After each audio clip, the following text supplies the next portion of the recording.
Yeah. Kanpai! Kanpai! Weirdly enough, I couldn't hear that. Neither could No, we. neither could I. Neither could you. Neither could we. Okay. It's fine. It's fine. When your own intro we is used our done eyes. in the moment. It's fine. That worries me for the memes, though. We see sound. We can pause before the memes. It's not Okay, all right. anyway, hi everyone. Welcome, one and all, to episode 171 of Kanpai Cast, where today we'll be talking about East versus West and the handling of male protagonists, with a bit of a focus on the Disney versus Studio Ghibli kind of thing. Before we get into that, a bit of housekeeping. It's the usual: like, comment, subscribe, because all down there, just below the video, there is an audio version. So if you want to listen to this on your usual audio and podcasting sites, the RSS is down there in the description. You can join us on Discord, head to Patreon for helping out Xeno and Nasuth. I mean, do we help out Nasuth? I'm sure we try. We all help out now. Nasuth needs a lot of help. Yes. Nasuth needs a lot of help. I certainly need a lot of help. Right, and drop in, because both of them stream every week, and it's a really good, wholesome time. Definitely doesn't involve me coming in and being completely unwholesome in the chat. We also have a Discord where you can complain about solo leveling. Wait, that's on Xeno's Discord, but we have a Kanpai Cast Discord where you can complain about... no, it wasn't solo leveling, it was Shûichirô. That was the one we were talking about recently. Yes.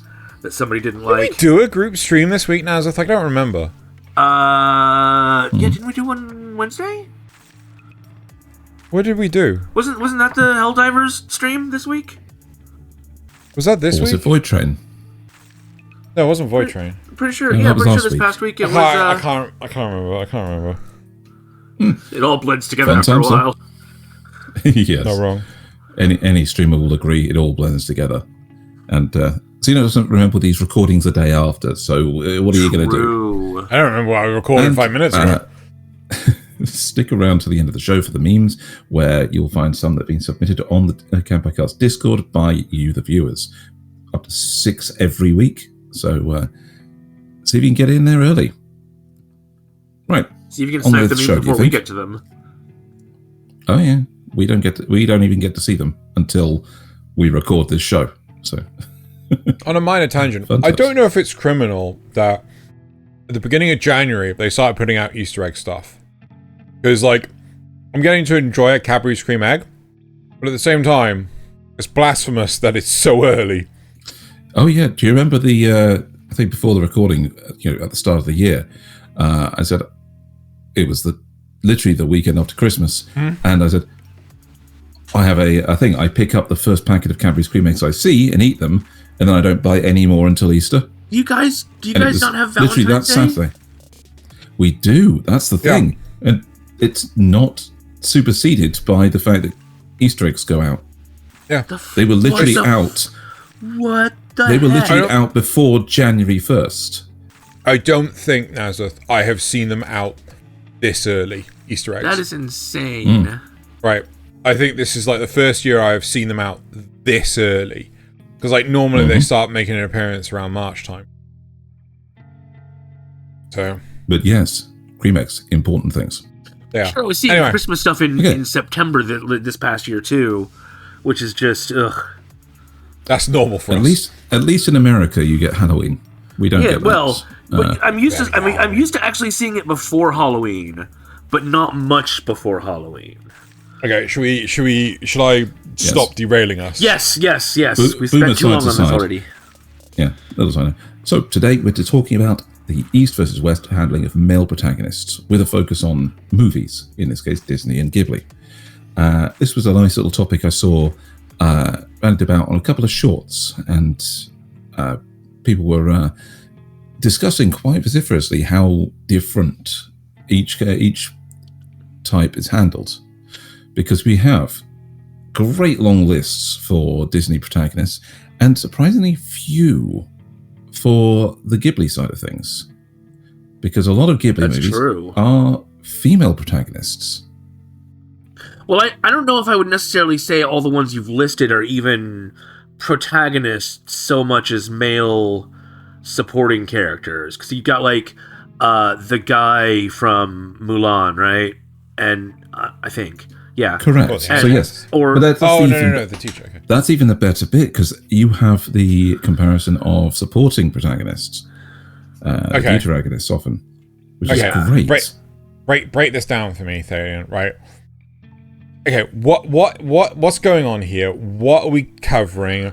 What is the argument? What are we trying to conclude? Well, it's contrast. Okay. Many of the Japanese productions seem to have two states for their protagonists, or for their male main characters, shall we?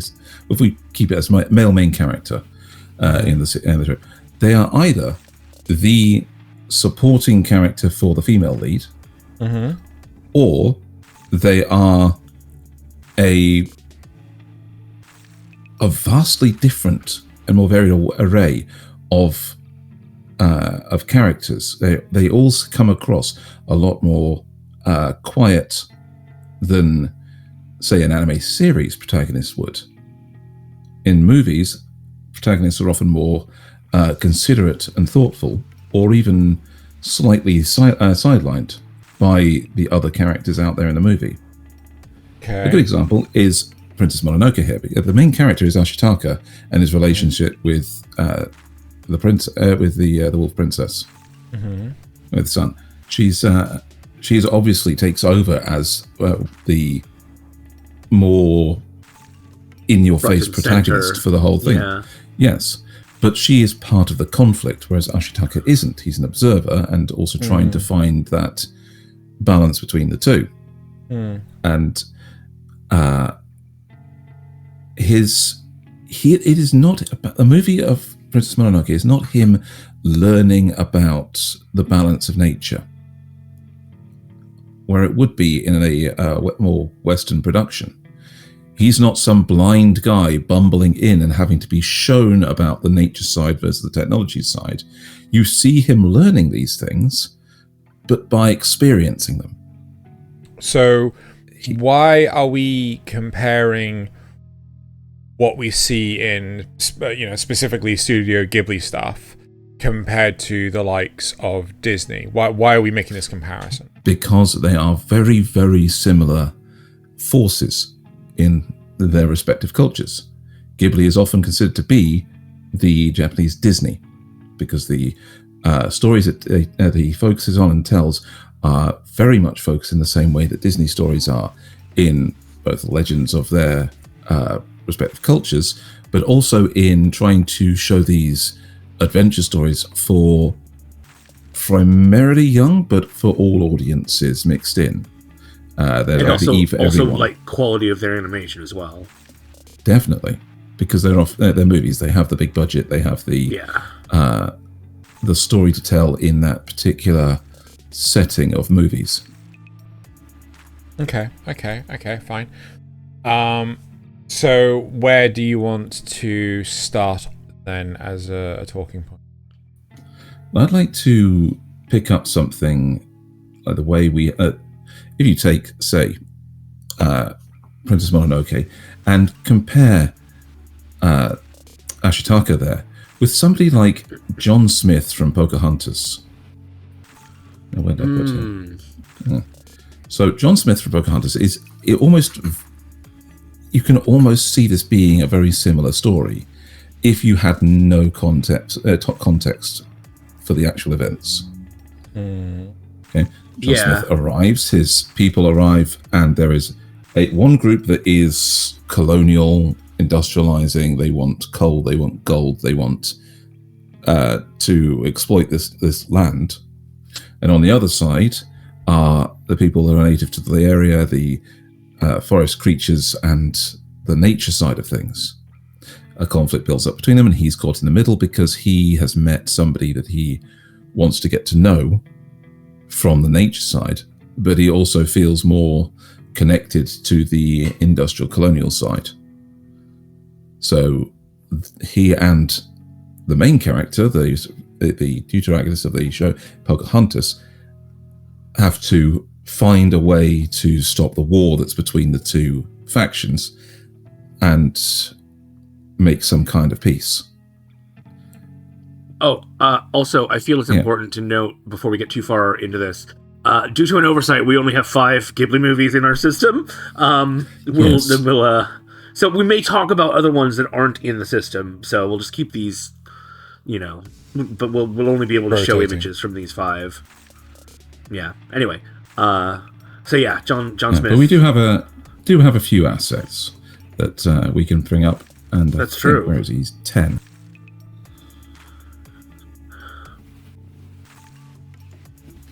So John Smith is asset 10, and he's again. You see that meet and greet between the two. You get the contrast of the supporting characters in the thing, and you have him learning about the nature side.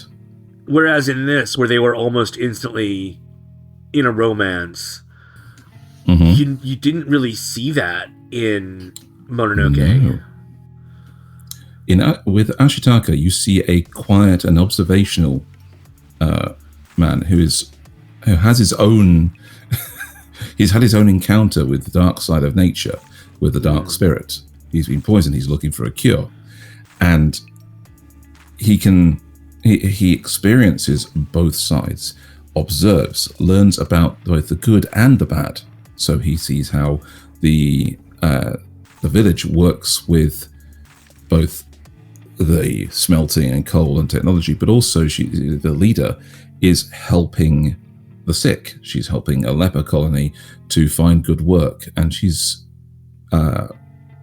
treating people for for a given value of people right. Yeah, she's not the best person, but she's doing what's best for her people. And in the same way, Sun is doing the same for hers. She's doing what's best for the forest. She's doing the best for the nature spirits that are there. And after seeing the one side, Ashitaka goes to the other, and he doesn't wander around like he doesn't really moralize either way. Yeah. No, he doesn't run around like a tourist and say, "Oh well, I always thought this was good, and now this must be good as well." Yeah. No, he's just he finds the cure for his arm through the experience he's going for, and then he's not actually all that influential either way in the outcome of the war. He's just a man in this, well, a young man. He's barely more than a boy, and that is a huge contrast in this situation where you're getting these two nature and tech nature and progress factions competing against each other. I feel that one of the stark differences that I'm really struggling to put my finger on. It seems that with Ashitaka in Princess Mononoke, there is the strive to support the greater good, right? It's let's, yes, okay, my arm's been cured, but at the same time, I'm sticking around because this situation needs me, right? This situation needs my involvement. For anything I can do, yeah. But with Princess Mononoke, sorry, not Princess, Pocahontas, right? It feels very much a case of, like, I watched Pocahontas once when I was a kid. I really am struggling to remember it. But it feels it's not one of the better Disney movies. No, but it feels like as soon as boy meets girl, that's it. It's just like, now we have to stick with this sort of like Romeo and Juliet-esque story. And it's just like, this doesn't feel as prominent. No. It feels you actually. It feels like there's a greater thing here. There's a greater story here that's being completely sidestepped. Yes. For this romance story. Yeah. And it's that to me is like, what are we trying to Even to tell Fern here? Gully did a better job than Yeah. Than Pocahontas, yes. Yeah. No, I think it's because we would call it this if it was an anime show. It's the power of boners is making something happen instead of the actual politics or situation of the story. Rather than actual respect for the native people, yes. it's I want to bang Pocahontas. Pretty much. Yes. That's but you know, isn't that historically accurate? Doesn't make it a good story to tell. No, that's true. I mean, since when does Disney care about being historically accurate? No, exactly. That's why a great other protagonist would be the Hercules animated Disney movie. Oh, don't get me started. Well, we're gonna get you started because that's the next one. Do you know what accent that is? 5. Oh, don't worry, I got it. Or it should change anyway. I don't think it's working for you for some reason. So I'm just Oh no! So it's 5. Yeah. So the thing about Disney's Hercules, okay, is as terrible as the historical accuracy, the mythological accuracy. To be fair, there are like 10 different versions of Hercules just in the ancient Greek. So I don't think, let alone the Roman. Yeah. Can I be that guy? Go ahead, be that guy. Go on. It's Heracles, not Hercules. That's Hercules true. It is Heracles. The Roman one. It depends on whether you follow Greek or Roman. Yeah. But the whole point is that this is supposed to be the Greek depiction, and it should be Heracles. Yeah, which should be Heracles because he was named for Hera to try and get Hera off of Zeus's back about it, because he'd gone and had another demigod child when he's supposed to be married to the Queen of the Gods. I didn't know that, but that also doesn't surprise me. Mm-hmm. Talk about the power of boners. Oh yeah, talk about the power of boners. So the entirety of Greek and Roman mythological stories could be, and then Zeus stuck his dick in it. Yeah. Sometimes as a god, sometimes as a swan, sometimes as something else. You know, he was just on it. As a tree. Yep. I mean, isn't that we the thought the origin Norse of mythology Perseus was weird as well? Wait, say again? Isn't that the origin of Perseus as well? Is Perseus was Poseidon. No. That's the Rick Riordan. But Perseus was one of the human heroes that was a favorite of Hera. Right. She liked him because he was in no way related to the gods, and he still gave praise to her. We are we're derailing. We're derailing. So, but as a protagonist character, this version Hercules here is actually not a bad protagonist. Okay, he has that the classic "Who am I" story where he seeks out to find. Is a classic hero's journey. He wants to know more about who he is. He's handed the medallion with his name on it, with the mark of the gods, and he goes off to find out who he is.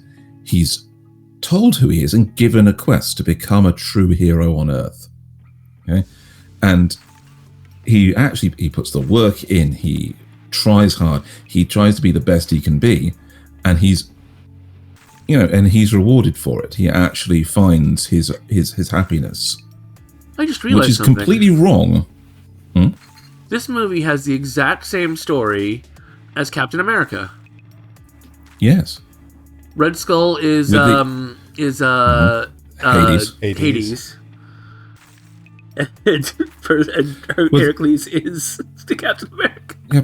Yes, it's the classic hero's journey kind of. That's what it is. It's the classic hero's journey where it actually comes out right in the end. In this particular case, and it's definitely all for kids. But as a protagonist, this is one of the ones I would go is a classic Disney protagonist style.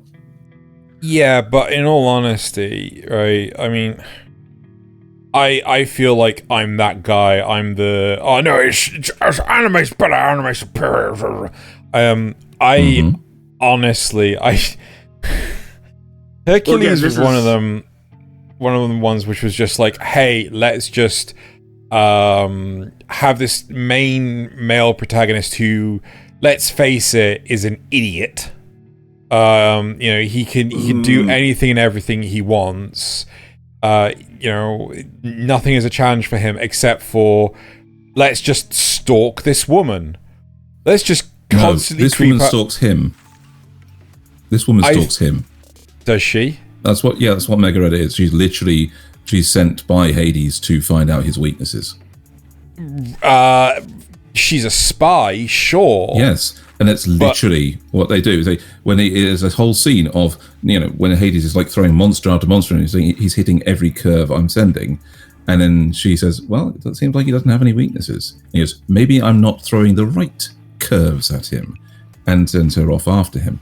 So the first time they meet after the initial with the River Guardian thing is when she is. You cut out.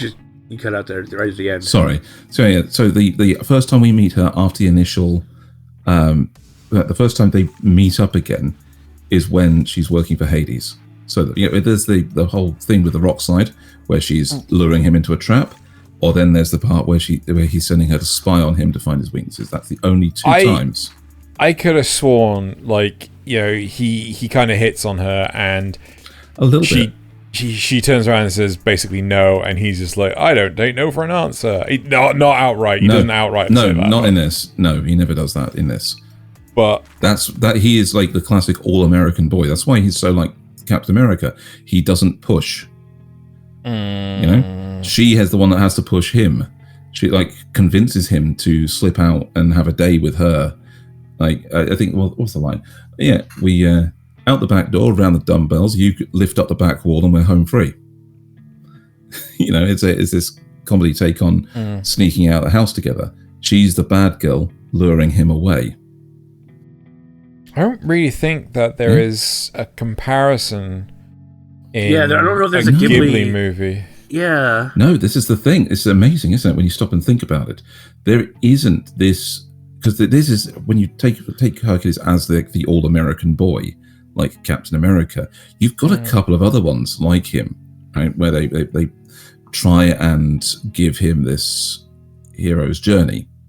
So you've got Aladdin, you've got Tarzan, you've got who's another one? Even Taran from the Black Cauldron. They're stories where they come from nearly nothing. They go up through the hero's journey in some way. I'm just gonna say it. Sword in the Stone is better than Black Cauldron. No idea. Well, it's Arthurian myth versus a D&D adventure. One's cohesive, one isn't. Also, Black Cauldron suffered massively. What was that one? It was it did. 18? It did. Yeah, that's at 18 for Taran. But I don't. No, it's not. We didn't go all the way up to 18. Oh, 16. Sorry, 16. 16. Yeah, 16. That's right. There we go. Yes. So, Black Cauldron suffered massively because it was a much longer movie, but at the time, the director was convinced it needed to be a exactly 90-minute one. So including credits. Right. They actually caught him at one point, literally going into the cutting room and slicing whole sections out of the movie and dropping them on the floor. Yeah, that is correct. Yeah. So that was the director, not any of the other people. So it's literally him going in and cutting bits out of the movie. So we did not get the Black Cauldron movie that should have been. He did, and it could have made it better. I for what they actually did show was in like the storyboards, it would have raised a bad movie to a decent B movie. Not like like top of the line thing. Yeah, probably more in line with Sword of the Stone and not Pete's Dragon. Yeah. So I've never seen Black Cauldron. I have no idea what it's about or anything. Okay, so this one is actually literally like the kind of the hero's journey. The main character, Taran, he lives on a small farm and he's a pig keeper. When something seems to be happening in the distance, and it turns out that the pig he's keeping can actually predict the future.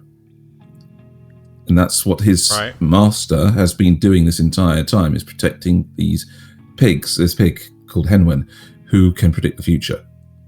And so he even demonstrates it. He shows that the horned king, some evil king, is rising and is seeking out methods of finding this ancient artifact, the Black Cauldron.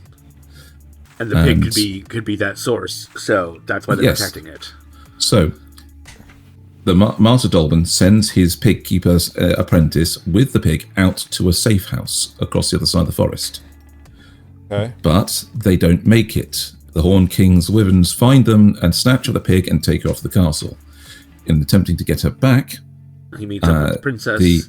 Yes, well, this is the fun thing. He meets up with different characters. So there's a annoying talking animal type sidekick called Gurgi. There is the girl we see on screen who is Eilonwy, and she calls herself Princess Eilonwy, but that's kind of doubtful because she's wearing just like average gear, and clothes, the storm the Horned King calls her a scullery maid. And they even meet the bard, who is Fleur de Flamme, and he's the worst minstrel in the fucking kingdom.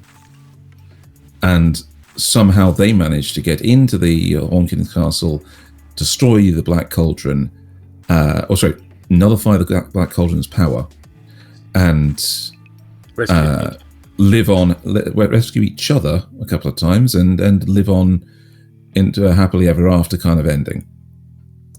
And it seems like a classic little hero's journey thing, but it's so disjointed. The animation is of that time, and so isn't anything. It could be a lot better. It's not Disney A-tier animation. It's Disney B-tier animation, and which is fine. There is huge chunks of the story missing because of the massive cuts made. But Taran is a great little protagonist for the sense of he's been again sent on this hero's journey. He's sent on a task, and it drags him into the adventure. He finds a magic sword and is able to fight with it, but has to give it up for his friends to save people. They meet witches, fairies, fight zombies. It's all the elements are there, but it's not a very good movie because of it. So as a fight, it sounds more better. It sounds more akin to being a Ghibli movie than it does. I was going to say that this actually has a lot of the elements of a Ghibli movie, like Spirited Away, or but I don't know, centered around Taran rather than. So if you took something else, where there would be this kind of thing, I'm not sure which one you would take it from. Yeah, but it seems like the kind of story that Ghibli would write. You know. Where the main character isn't a hero, the princess isn't a princess, the bard isn't gifted musically or even convincing, you know. And they're just people that get caught up in this companion, and the companion is the one that saves the day in the end. It's a very strange mix, but again, it's that hero's journey, and there's not many. When you actually look through Ghibli's list, there's plenty of anime series, fantasy series that will do a hero's journey, but far too many of them in the modern era go isekai. I think that's one of the best things about Ghibli is, so for everyone's benefit, I like old Ghibli. I don't like more recent stuff. What did you think of The Boy and the Heron, by the way? I haven't seen it. I've got it, and I keep meaning to watch it, but I haven't watched it yet. I really wanted to go see it because it was last year. Right, it was December last year, and there is no cinema within, was it 20 miles of my parents? So, and there's no public transportation either. So, like, if I wanted, I couldn't see it, and I was really effed off. I need to watch it at some point. I also need to watch Suzumi at some point as well. All right, quick pause while we go watch the Taran. Well, I think that's one of the huge things about Ghibli is the fact that they really strive to tell different stories. Because if I think about it, a lot of Disney movies, it's the same story again and again and again, right? Even the Lion King, of them, right? It's still, you've got this sweet innocent boy who has to grow up and save the kingdom, sort of thing. Yeah. Yeah, I mean, like, okay, granted, Lion King is more Hamlet than most. It is, but that's besides the point. They all kind of draw from that sort of stuff. But But yeah, look at Aladdin. Aladdin is the same thing, right? He's one of my adventurous. He's outgoing, but my favorite Disney movie is Mulan, right? Because it defies that expectation about having your hero, your hero character, come from nothing, become the hero, and win the girl at the end of the day. In this case, the hero was the girl at the end of the day, and I loved that. Yeah, it's but a real. It was kind of the same thing. It was just gender swapped. You know, she came from nothing. No, but who did she get in the end of the day? I don't think she got 14, Nasuth. What? Nasuth, asset 14, that's who she got. 14. That one. Yeah, she got him. That's who she got. She got Li Shang, who looked great without his shirt on. Yeah, no, he even came to her house to inquire if she was there. Grandmother, the mother said, "Do you want to stay for dinner?" Then the grandmother shouts in, "Do you want to stay forever?"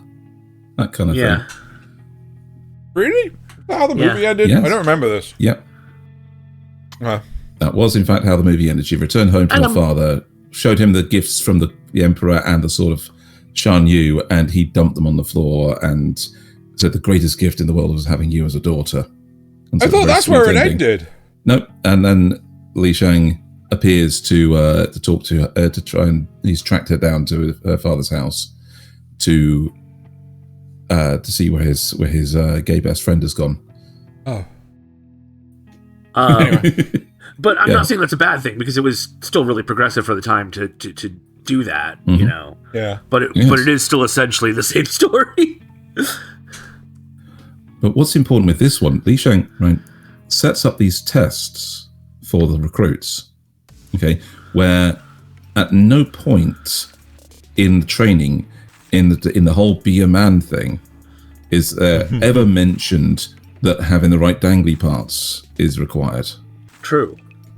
You know, it's all about attitude. It's all about mental fortitude. When he even shows something that should be that everybody, all the men treat it as a test of strength, the climbing the pole thing. Mulan is the only one to figure out that the weights are for securing yourself to the pole to be able to cinch your way up it. And so if you just try to brute force it, it won't work. You have to use it in the right way. All of Li Shang's lessons are about having the right attitude and learning the right martial arts. Did Li Shang actually demonstrate how to get up that pole? No, he just left them to it. No, basically, he says, so when somebody says, yeah, you could retrieve the arrow from the top of the pole, but wait, these will help you. This is and he puts the 2 weights on him, naming the weights, something like morality and justice or something like that. It's these these are virtues that will help you get to the top. And most people thought they were just literally to weigh them down, because he was testing if they were muscle heads or just muscly.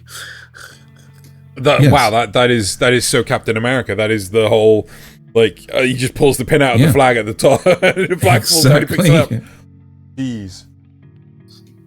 So that kind of lesson is taught, and that's the right way to find out whether your men are actually intelligent or not. You know, and having the first one to figure it out, promote them.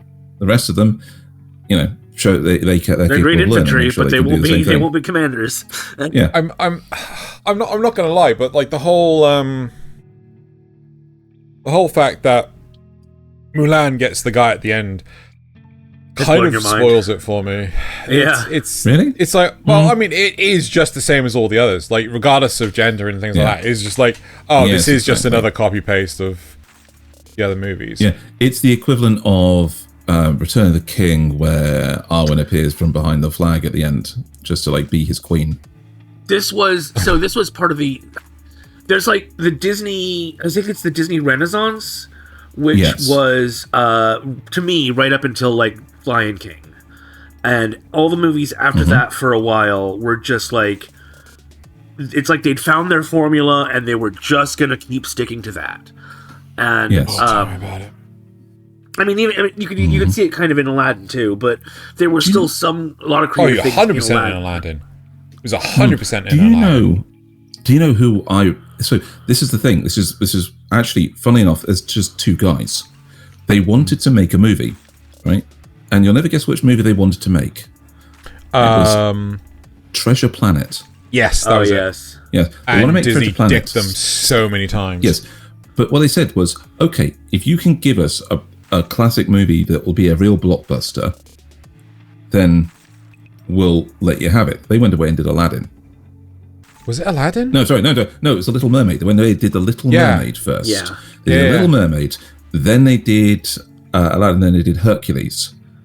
And all three of them knocked it out of the park. And they said, oh yeah, okay, well, fine, you can go away and do Are you sure it was Aladdin? Because there was a lot of controversy behind Aladdin. Something about, what was the other movie? It was... While Thaylien looks that up, to elaborate on the controversy behind Aladdin, that's all to do with Robin Williams. So Robin Williams agreed to play the role as the genie, but under one agreement, and that was that there was no brand recognition that Robin Williams was playing the genie. So they could not use his name on any of the promotional material.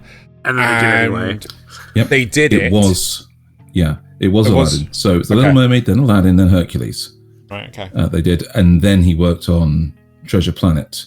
So it was 89, 92, 97, literally three bangers off the box office at the time. Funny enough, he's also the guy that did the Black Cauldron, one of the guys. Right. He worked on the Black Cauldron. He wasn't the director there. But John Musker did through that. He also did one of the other ones that's on my list today, which is The Great Mouse Detective. Before we continue on with that, could we actually pivot to more Ghibli stuff? Because obviously we've spoken about a lot of... Of course. Now, I was actually going to mention something like Nausicaa here. Go on. Because Nausicaa, it seems almost to have this dragged into the hero's journey kind of narrative. She is the princess of her valley, but it's a little valley, and she's the one that actually explores outside of it. Okay, and she's not given a supporting male character in this. Yeah, I think not until the very end when she meets like the prince of one of the opposing nations, and that's it. I think they meet, and that's it. Yeah, he doesn't actually help out really in the. No, she saves him in the underground. Yeah, and that's about it. And that's really it. And it's a hero's journey, but done for the female protagonist thing, where she has a reason. She has an invested reason to try and make life better for other people by being the princess. She finds these things. She is experimenting. She is finding these smarter ways of doing things. Like she finds that if she brings water and sand up from deep underground, she can grow. Bless you. She can grow flowers and other things from the toxic jungle, and they're not toxic. Yeah. Because it turns out the toxic jungle is what's purifying the ground. She uses her knowledge of what makes things react to, like that tone maker that she uses. She swings it around to make a resonating tone to draw off the giant worms, the Ons, and she knows how to ride the wind. So she uses her glider, which is a glider, but does have like a jet boost just in case. I love that thing. I wanted that thing so bad. It was such a good device. But it's not. She's not just like, trying to explore all this stuff. Like it's not just a case of she doesn't want to be the princess. She doesn't want to stay at home and just be a figurehead sort of thing. Because she is the princess. Yeah, to the point that she is willing to sacrifice herself for her people. And it's I think that I bring her up as this one because it's her attitude going through that isn't picked up by a lot of the Disney protagonists. In their male protagonists, many of them are driven by their own self-interest instead, not their position. And in fact, it's often shown that their position is what's holding them back a bit. So take Hercules, for example. Him becoming a hero, he forgot the original task, which is becoming a true hero, which is done through the strength of your heart. Take Aladdin, when he became a prince, it held him back from actually doing things because he was lying. To highlight the whole rubber stamp, get this stuff done with Disney, like, pretty much all the male protagonists of the mass production days of Disney, all the male protagonists were basically led around by their lower brain, shall we say, right? Everything was lower brain motivated. One character in Ghibli, I mean, even feel, Simba only came back to the pack because of Nala. Nasuth. Alright. One character in Ghibli that's actually motivated properly by the heart, right? And I think this is actually really charming and endearing, is actually Howl, right? Yes. He really gives off this persona of, oh no, I'm lower brain energying this whole situation, and he's not. He's not. No. It's a complete lie, and like he's doing that to cover loneliness. Yeah, I mean, it's he has this air about him, and I just love the whole. Howl's Moving Castle is one of the modern Ghibli films that I actually do genuinely love, and I feel that having this deeper hidden meaning, this deeper hidden narrative, is something that Disney just doesn't want to acknowledge. Am I wrong in thinking that? I don't think you are. So I would take a couple of our... I think you see it more in some of the off-brand movies that aren't mainline Disney classic blockbuster stuff. So things like Lady and the Tramp, or I mean, I guess that kind of was a blockbuster, but not the same. Not in the same way that people think of Aladdin and Mulan and that sort of stuff. Okay, so a good one that I would think there's two that aren't, and the one I would immediately go for, if you go to Asset 3, Nasuth. Okay. Yes, Bernard from The Rescuers. Yes. Wait, no, he was 100% lower brain actioning that one. Like, that's the original reason he went in, yes, but he actually forms the entire thing by being a good person in general. He's actually he grows. He grows. He grows. Okay, but, he does. Okay, he does. I'll tell you who is an even better example though is Asset 2. Is this Basil? Yeah, it is. In fact, it's Basil of Baker Street. He's literally an analog for Sherlock Holmes, and nobody knows his motivation other than just solving crime. Good puzzles. There was no counterpart. Like what was her name? Oh, this is gonna drive me nuts. The child. No. The thief, the female thief. Oh, yes. Fuck, what's her name? In Game of Shadows. What is her name? Oh, God, what is her name? What's the character name? Oh, is it the one that Holmes is supposed to be in love with? Yeah. Shoot. Yes, Irene Adler. Irene Adler. That's the one. Yeah. It's Irene Adler. Sorry. Yes. So, there wasn't an analog for her in here. But I actually like that. I did love the Moriarty analog in this one. It's brilliant. Yeah. And I did like that the story in this one was uniting a father and daughter and preventing the crimes of Moriarty at the same time, which was really, really nice to see. But what a protagonist. It's just Sherlock Holmes, but when you consider Sherlock Holmes as a protagonist, it is such a good take on him. It's really interesting because you think of things like Sword in the Stone, Basil the Great Mouse Detective, Rescuers, even Rescuers Down Under. There are so many of these Disney movies that you forget are even Disney. Yes, these are the off-brand Disney movies that I love more than the main line, I think. Yeah, like it's really interesting because you know, a lot. Except Pete's Dragon. Pete's Dragon can suck it.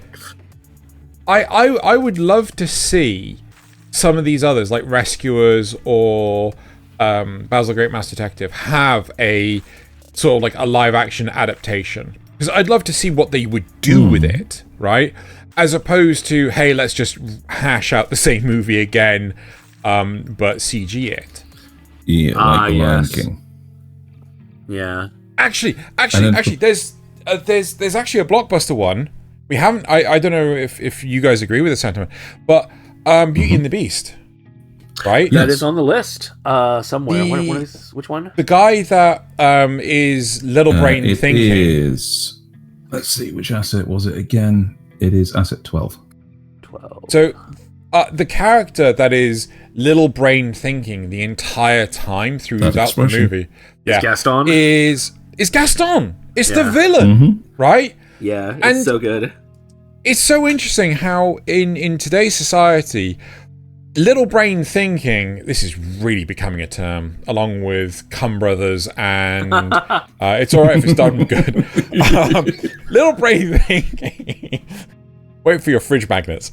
Little Brain Thinking is what you call it? It in today's society, it's portrayed as such a negative thing. You shouldn't be little brain thinking, and it's so interesting how in Beauty and the Beast, like the Beast's motivation.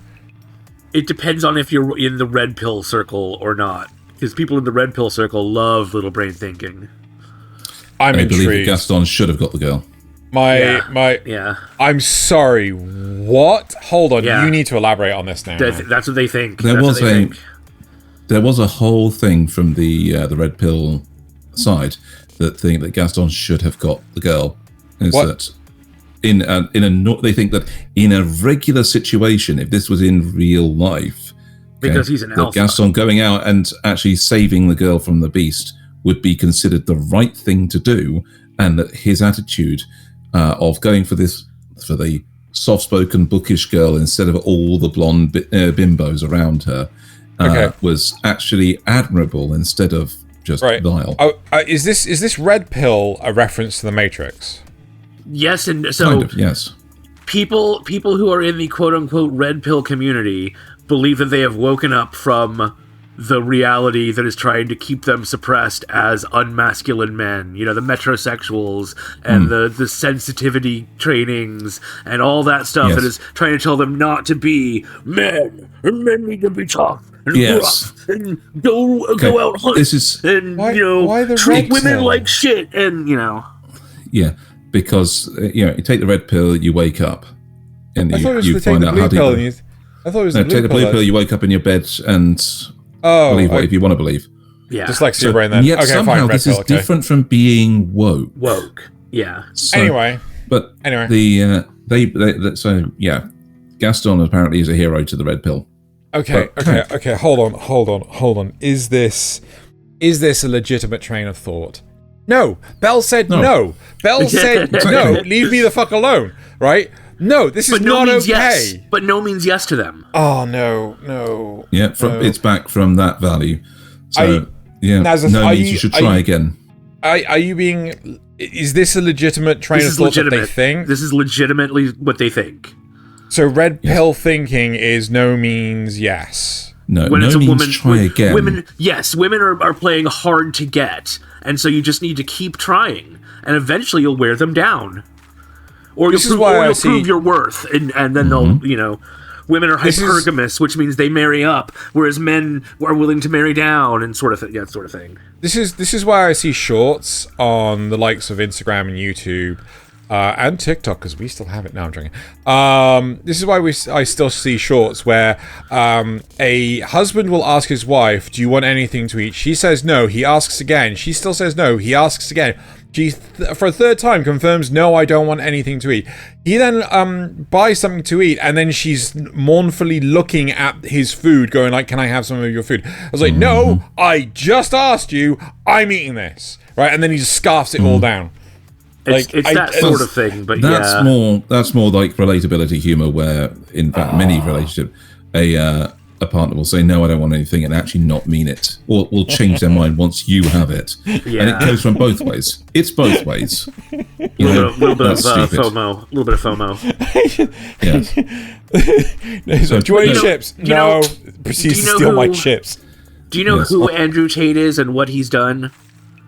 I am aware of his existence, but I do not know that. Yes. Apart from the we won't go into it here. We won't go into it. Okay, I was just to say that's one of their. That's the kind of. That's one of their icons. Yeah. Okay. There's a few of them. I think I'm not going to go into. I'm not going to try really hard not to go into any detail. As far as I'm aware, Andrew Tate is someone who he exudes this supreme alpha male masculinity, right? He thinks like a pansy. He thinks himself as a role model for all men, right? Mm-hmm. He thinks he is a chick magnet, and in fact, and I'm not going to go into detail, Google it. I'm pretty sure he was arrested because he was doing a lot of illegal shit in another country. Yes, including bringing people over to that country illegally and making them work illegally. Yeah. So yeah. Has he been convicted for that? I think he was. I think he was convicted in Romania, but I think he fled the country before they could arrest him. Mm-hmm. They did arrest him, but he got out on bail and he fled from before they could put him through the trial. Happened. Yeah.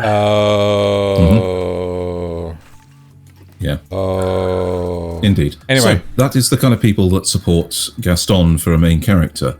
And it's terrible. But you compare... Okay, here's a change about the topic to the more wholesome side of things. Do you guys know what Beast's actual name is? No. It's Adam, isn't it? Beast, it's Beast face. It's Prince Adam. And of Eternia? Sorry. The day I held off my magic claws and by the furry of Grayskull. Oh my God. Xeno's on a roll. Oh. Anyway, sorry. So every time Prince Adam gets horny, he takes this face. Oh my God. Little brain thinking, Thaylien. Yes. Right. Every time he gets that's exactly it. Do you know? Okay. That said, I wouldn't necessarily say that Beast is a great protagonist or role model either. No, but his entire motivation is not little brain thinking. Yes. Right? It is loneliness. It's like, he lashes out at people. Discovering companionship. Yeah, he's trying to find the humanity that he lost. That's some of the great things about Beast, right? As opposed to Aladdin, little brain thinking. The blonde guy from Pocahontas, little brain thinking. Yeah. Simba, who eventually gets to little brain thinking. It's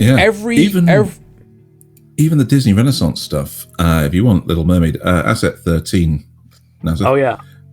Prince Eric from The Little Mermaid. Well, both of them are really kind of engaged in little brain thinking in that one. Very much so, little brain thinking. But at the same time, Prince Eric does actually do something in the movie. You compare him to Prince Ferdinand from Snow White or Prince Philip from Sleeping Beauty. Prince Philip does the most out of a lot of them in that respect. Wait. I thought you said Prince Eric. Prince Eric actually does something compared to a lot of the other Disney princes before him. Yeah, said Prince Philip. The only one to actually fight for his girl was Prince Philip from Sleeping Beauty before him. Every other prince since him did very, very little until we got to Prince Eric, who literally went diving underwater to throw harpoons at the Sea Witch and drive a ship into her with Ariel to help her out and actually survive the storm that the Sea Witch caused. It was that's part of what made The Little Mermaid at the time such a good movie. I really want to know. Not useless. I want to know how many people know the true ending to The Little Mermaid, not Disney's The Little Mermaid. Yeah, Hans Christian Andersen one. Yeah. I'm just wondering. So, Nasuth, do you want to explain what the true ending is? She turns into sea foam and washes away. out of heartbreak. Yep. Because doesn't the sea witch use her voice to replace her? She's supposed to be an object lesson of do not give away something that you can't sacrifice because, even for love, because you will end up heartbroken in the end. Yeah. Love is fickle, and it's a good object lesson in that respect. Yeah. Okay. But Disney couldn't give that lesson to kids. No. Kids don't deserve to learn lessons. They need little brain thinking. Sorry. So moving on. I do like a couple of the more modern. Did you know that Sebastian shouldn't be red? He should be more because lobsters only turn red after they're cooked. Yeah, that's very true. Sorry. Although some crabs are red before they're cooked. Yeah. I guess he is a crab.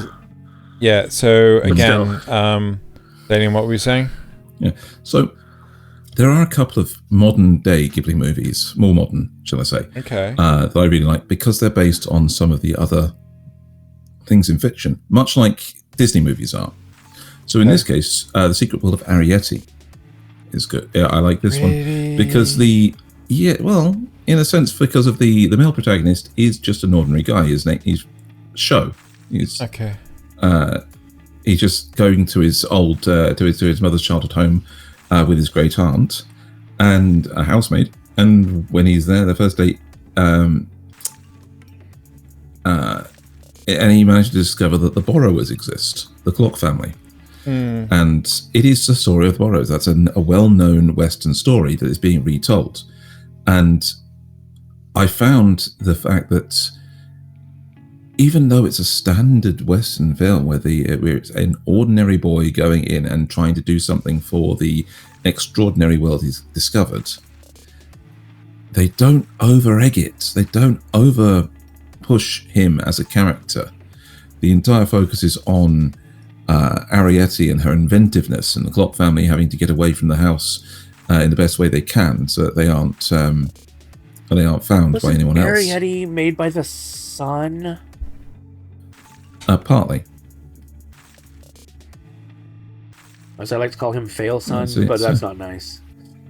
That is not nice.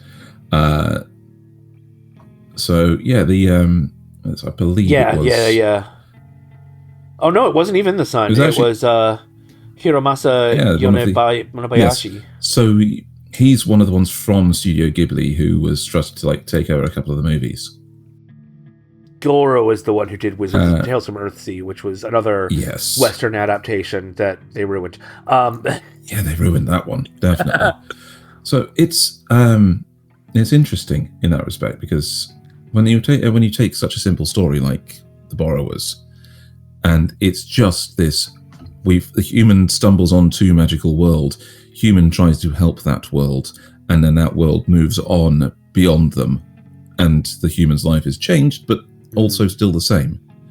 That's something that's in a lot of Western media, classically, in books, quite a lot of the time. We even see. What's up?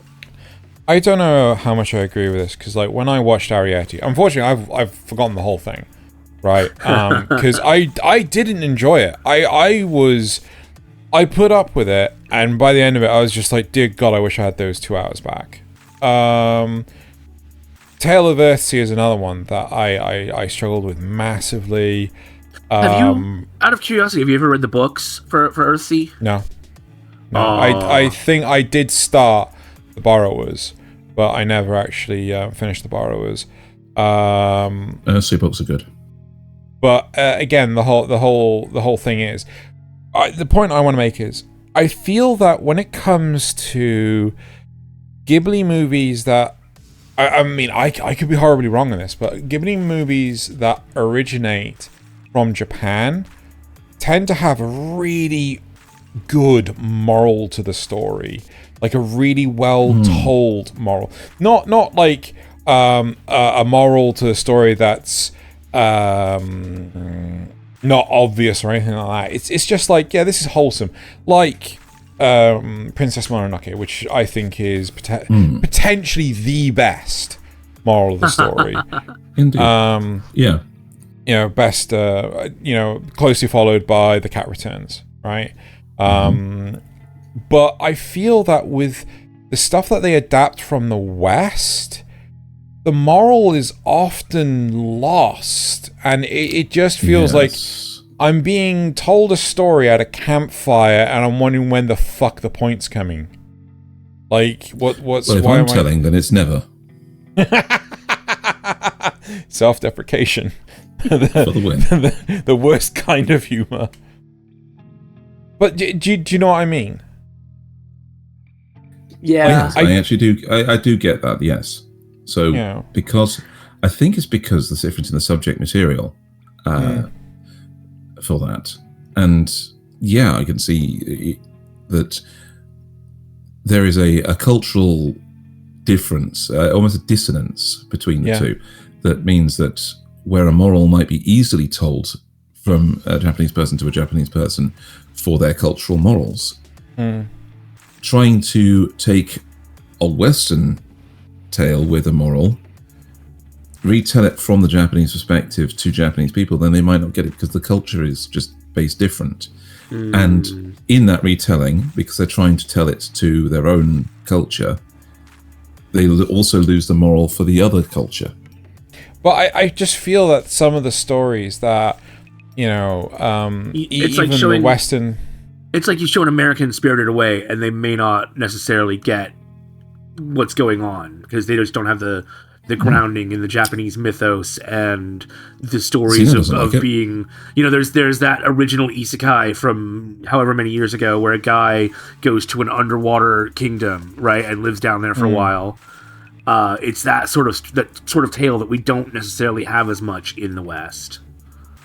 Well, I think that a large part of the problem is that Western audiences are often captivated by spectacle, right? And if the spectacle is big enough and brave enough, then it'll succeed, and it kind of tells production companies, just do another spectacle. Like again, the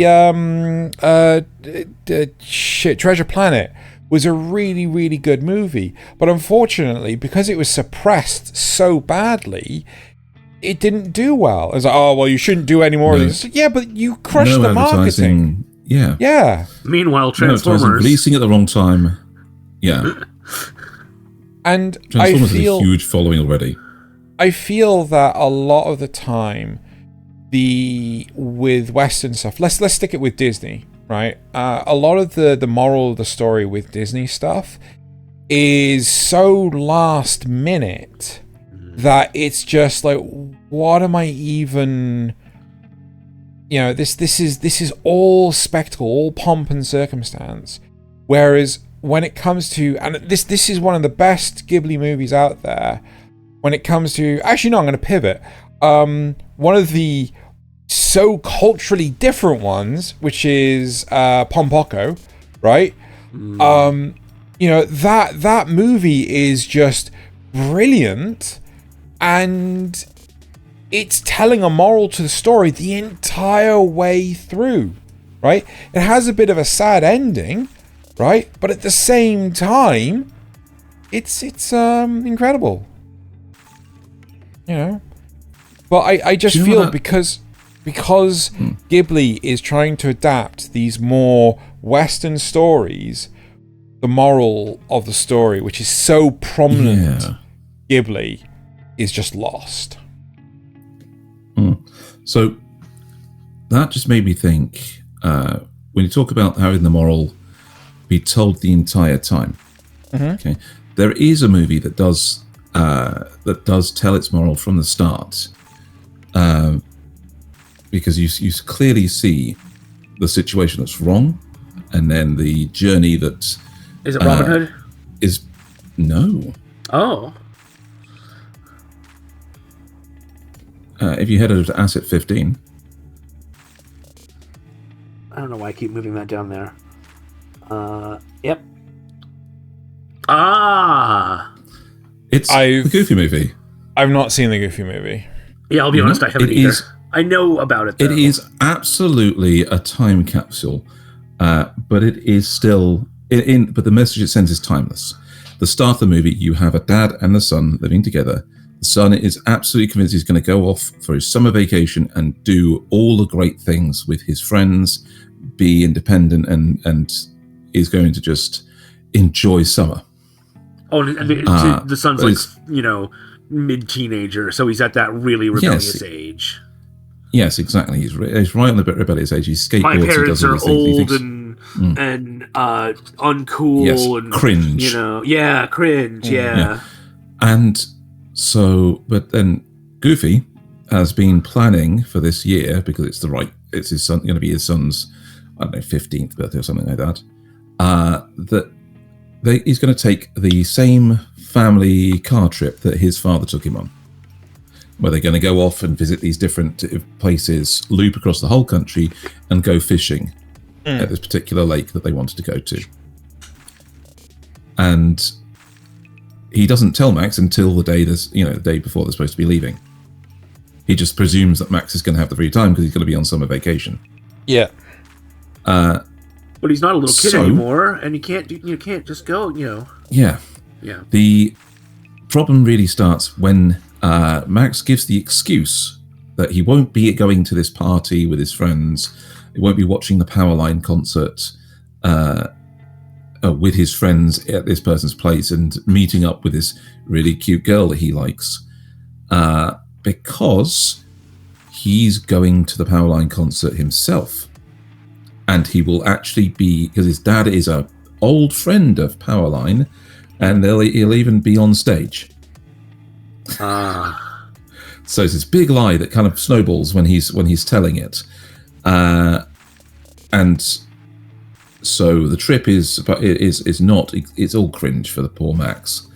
And the moral of this one is just talk, communicate with your family. Okay, the people that love you. If you talk to each other, you actually talk and listen to what the other really wants out of the situation, you can, a good parent will always do their very best to make your dreams come true. And they'll do it as long as you love them for it. I think there's also, what one thing I would love in a movie, like be it a Disney movie or a Ghibli movie or whatever, the communication goes both ways, right? Mm-hmm. Like as a teenager, I certainly fell into the same trap, right? Mm-hmm. I wouldn't tell my parents like, oh, these are my plans. That's because I had no inspiration to, right? I had no inspiration to, maybe I should communicate.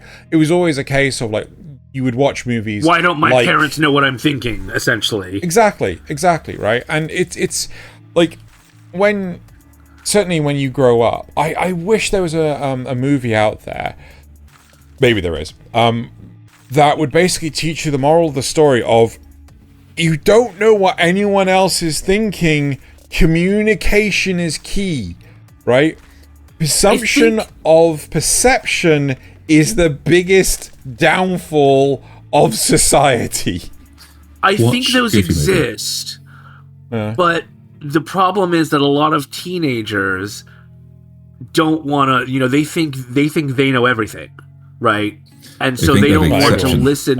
These movies are often made by adults who are then looking back at themselves as teenagers, and there's this disconnect in the mentality between the adult, what the adult is trying to say, and what the teenager is willing to listen to in the movie.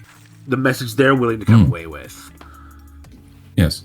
Once again, though, we're hitting with the Goofy movie, we're hitting an off-brand, it's definitely on-brand for Disney, but it's one of the less watched Disney movies.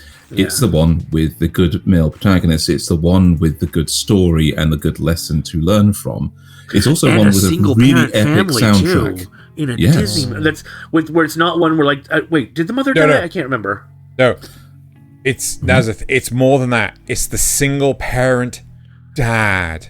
Yeah, which I think if you look at all of Disney movies, is the only one. Right? Yes.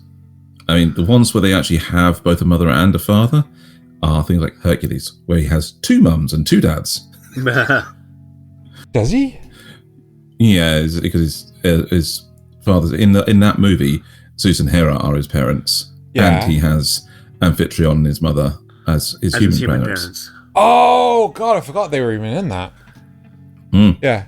Luckily, the TV series of Hercules did not.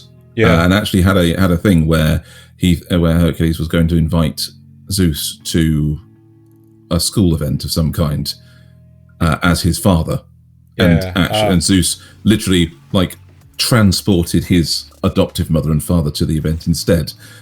Right.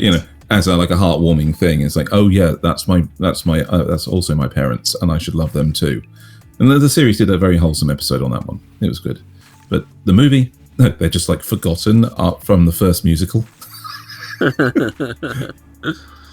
got the musical intro from the Muses, then you get him going off on his way, and he sings about going on his way, and you never see his parents again, apart from a single scene. It's a blink and you'll miss it thing. After he gets all his money, he builds them a gigantic extension on the back of their house. Right. That makes it look like a palace. But that's about it. So so the rest of the shows, especially on the Ghibli side, you look at, say, Laputa, Castle in the Sky. Yeah. And that, I love the fact that there are definitely children in this. It's a children's film about children, and they react the way that children would react in these situations, but a little bit more bravely and confidently. That's all it really is. The supporting cast are all adults that try things recklessly and act differently to the way that they've grown up. So, we get the impression that Sheeta is some kind of nobility, and she's expected to act a certain way and behave a certain way. But then when she meets the mum of the Sky Pirates, who is absolutely a force of nature, who rules over her family of boys with an iron fist, and suddenly she starts taking on some of that aspect, and it makes her more confident. But it's Pazu. That's his name, Pazu. Pazu is an orphan, so once again the lack of parents seeming to be a thing between both Disney and Ghibli. But Pazu, he keeps pigeons. He plays the trumpet. He works for everybody that will pay him anything, and he's learned to cook for himself well enough. And all he wants to do is when he sees Sheeta falling from the sky, he just wants to help. He puts himself in danger to help her. He relies on the people that love him, the people that he knows in the town, to keep him safe, because he's a kid. So he will go and hide behind the town's unofficial mayor, the mining boss, from the pirates. He will try to keep her safe the best ways he knows how. And then when it turns out that they're off on an adventure, he'll step up and actually do what he can to become a pilot, to be able to fly through the air and get Sheeta where she needs to go. As far as a male deuteragonist goes, he's a really good one, but not an overbearing one. Wouldn't you say? Do we have a comparison to that in Disney? I don't know if we do. I don't think we do. Realistically, the closest stuff I would kind of suspect with Disney is things like The Rescuers. But again, the problem I have with Rescuers is it starts off with the male main protagonist, little brain thinking, but there is such childlike innocence with Laputa that never comes across ever. He is doing it because it's the right thing. Because she needs help. Yeah. Yes. He meets somebody who needs his help, and then it's on an adventure. I feel that there is so oddly enough, I think the way Japan actually tells its narratives is that you should have some degree of pride in your culture and things like this, which is so prominent in everything that comes out of Japan. But then when you look at Western stuff, it's all so selfish.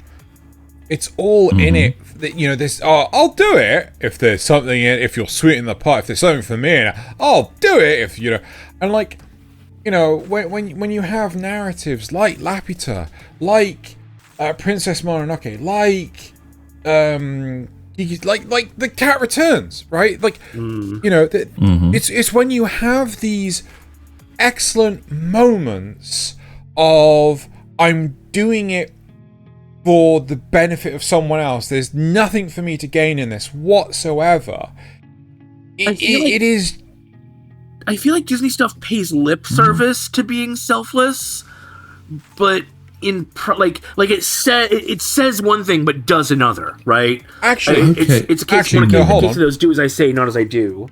Actually, here is probably the one example I can think of, right, where but it has to rely on the childlike innocence, and that is Sword in the Stone, right? Every adult apart from Merlin, in Sword of the Stone, treat is it Squirt? Is that what they it's Wart. You know, Wart, thank you. Yeah. They treat Wart like a blemish on society. A wart. Yeah, like a literal wart. And they're all greedy, they're all in it for themselves, so on and so forth. And it's brutal, it's ruthless. The society is trying to pick a king based on a tournament, and then literally when Wart runs up with Excalibur, right, or the Sword of the Stone, just fucking call him Arthur, for fuck's sake, seriously. When Wart runs up, his name is Arthur, but this thing is I know, but it only comes just out like, after. You know, I mean, with a fucking title like The Sword of the Stone, if you know Arthurian legend, you fucking know who the fucking protagonist is. Anyway, yeah. But you know, when he gets the sword, and you know, he takes it to his shit. What do they call him? Knight. To the knight. No. Because he's the squire to the knight. But what Sir Ector. Yeah. When he takes it to Sir Ector. And Ector, when he and then he realizes what sword he is holding, it's just like, yes, holy crap! And where did you get the guy next to him literally goes, "Hold on, no, it can't be," and then hands it back. You know, someone's pulled the sword from the stone. Yeah, you know, that kind of. Yeah. I'll tell you. Okay, you made me think, and this is good. There is a movie. Yeah. With a Disney protagonist who thinks selfishly. He does things for selfish reasons, but in a wholesome way. Elaborate. Nasuth, asset 4. It's Quasimodo. Oh, yeah. I can't remember this one. His desire, he wants to just be among other people for once. He sees himself as a deformed, ugly monster. He's been trained that way by his adoptive father, who is one of the best only good person villains. in the movie. Yeah, the best villains. He's the only good person in the movie. I hate you. Truly good person, yes. Only good character, I should say. Only interesting character. Yes, only the properly well written villain. Most interesting person in the movie. Best musical number. Yeah, for sure. But not the best singing voice. Quasimodo actually has the best singing voice in the movie. Sorry, that guy is just him and the Harlequin clown, the guy that sings the opening. The Bells of Notre Dame. That is if you have not heard the song from the opening of, I'll listen to the audience here. If you haven't heard the Bells of Notre Dame, which is the opening musical of The Hunchback of Notre Dame. Listen to it. The guy who sings that belts out notes that are just amazing. Okay, do it. You'll enjoy it. But yes, Quasimodo is a selfish guy in the sense that he has never really asked for anything of his own, and the entire movie is him gaining the confidence to actually want and act on the wants of being of his own desires, of his own dreams. So there's a little bit of little brain thinking where he meets the really attractive lead female role, but doesn't end up with her. So he doesn't end up with Esmeralda at all. And then you have to wait for the sequel for him to even find a person that actually will be in a relationship with him. Sequel doesn't exist. But sequel doesn't exist. It's not real. Sequel doesn't exist. It can't hurt you. You have to wait for that sequel because it doesn't exist yet. And so the true little brain thinking comes from Phoebus, who's the knight, and his desires are very clear. But again, he actually does act on what's right. You know, he makes choices to even betray Judge Frollo based on not wanting to burn people alive so they'll give him the information he wants. You know, that kind of thing. Which you think is kind of like the more basic human morality that you should probably be following. But all of Quasimodo's wants are fairly selfish. He wants to experience life. He wants to go out to leave his home and do things that everybody else does. He wants to find a girl. He wants to find friends that aren't animate statues, or pigeons. He is very self-motivated in that respect, specifically to fulfill his own desires. But he does so in a very selfless way. He offers sanctuary to people that need it. He will help out his new friends the moment he finds them, even if he doesn't quite like Phoebus yet. He will go against the only parent he's ever known, specifically because he knows that parent is doing the wrong thing. And it's a very good example to kids, especially kids with overbearing parents, of how that even that your parents can be wrong. And doing the right thing should be intrinsic, even if there isn't, in the end, anything in it for you. Other than just living a normal life. I don't know about that. I don't know about all that. No? You don't? Really? I think they just wanted to do another Pocahontas, and yes, picked this story for that. Yeah, but I don't think they actually changed what the basic thing of Quasimodo and the Hunchback of Notre Dame was, or the story itself. They even ended up with the whole burning the judge to death bit, from the original story, although they handled it in a Disney fashion. So,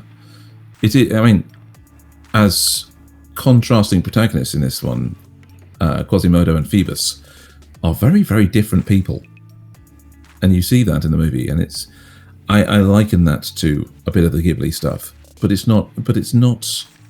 This isn't a protagonist that would have been written by Ghibli. I don't know, because I genuinely don't know, because if we have characters that are, you could argue that he's a lot like Howl. I was thinking that, but at the same time, I'm also thinking he's like the pilot from Porco Rosso. Oh, sure. Oh, yes, cursed to appear as a pig. Yeah, and having the whole thing. What was the thing that actually solved it? Did it get solved in the movie? It does. I think the big thing was that he was the one that was inflicting himself with the curse. Yes. And then when he realized that, the curse broke. Yeah, so he's literally just being a bounty hunter in his seaplane. And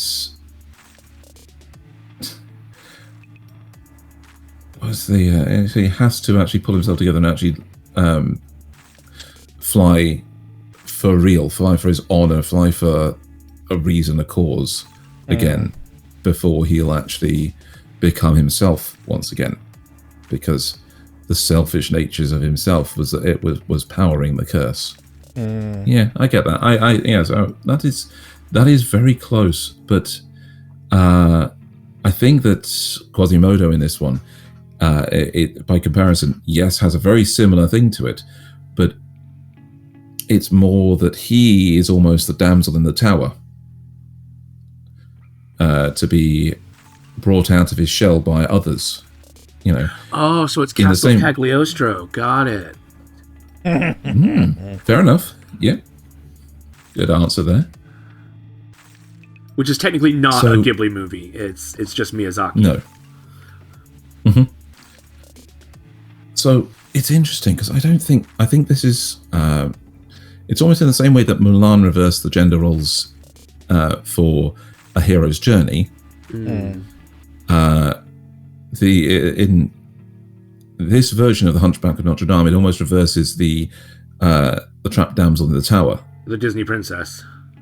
Yes, the Disney princess, where if all of these actions were gender flipped, so like you had a female protagonist, a female Quasimodo that was strong and would climb the battlements of Notre Dame, ring the bells, and didn't get the guy in the end. The guy ended up with a really attractive girl. It would actually be seen as quite progressive, but it would be seen pretty woke these days. But I don't think it would change Quasimodo's actual character to be gender flipped. I think that Quasimodo would still act exactly the same way, as long as they had the same physical abilities. Do you see what I mean? It's... I don't know. I can't remember the film well enough. Oh, fair enough. No, because I think that the drive of just not wanting to be lonely anymore is such a sort of drive, relatively universal. And wanting to, yeah. Yes, but at the same time, I don't think. I think how men and women address the situation of loneliness is very different, right? I think while men would be very outgoing, outspoken, maybe even a bit forceful, to break that loneliness, I don't think women would be. I think it depends on your culture. Exactly why. But I don't think, we're talking Western Quasimodo culture for sure. But Quasimodo isn't outspoken. He isn't brazen. He's forced into that box by Frollo. He acts very subservient. He's very selfish in his desires, but very unselfish and forceful in how he fulfills them. I just can't remember enough. It depends. Yeah, it also depends on how you see yourself. If you going back to the whole red pill thing, one of the reasons that's so attractive to a lot of younger men is because they don't know how to approach other people. They don't know how to be outgoing in an actually, healthy way. Yeah. And so if somebody tells them, oh yeah, if you want this, I can see that you're not able to go out. To be confident, all you have to do is act like a dick. Yeah. Or try this one weird trick. And they couch it in the language of it's not for everybody, although, if you want to be actually masculine, then you have to do it this way. Other people would say to do this, and they just convince them with just enough truth. But to cover up the lie of, no, this is not how normal people act, and everybody tells you that to do the other way because that's actually basic, human etiquette. I think the problem is that with Disney, the characters are so I think the term is gender coded, right? But with Ghibli, they're not. With Ghibli, they're not. Like you could change Nausicaa from a woman to a guy, and change Spirited Away from a girl to a guy to a boy. Yeah, the narrative would be exactly the same. Same with I can't. Laputa, swap Howl's moving castle around so that the Howl is a witch and it's a beautiful boy that comes to the castle. Oh, not so much boy, young man. Yeah. Young man, In all honesty, I think Howl's Moving Castle is the only one that could... That and maybe Cat Returns are the only two that I can think of where the narrative would change slightly, right? How the characters would potentially behave or dominate the situation. So in the Cat Returns, there is the Cat King, right? If the Cat King is a Cat Queen, I think the situation may be different, right? In Howl's Moving Castle, if Howl was a witch, maybe she would be more... oh, God, what's the name of the damn thing? Withdrawn. No. Talking down. Audie? Oh, haughty, yeah. Is it Haughty. Haughty would potentially work.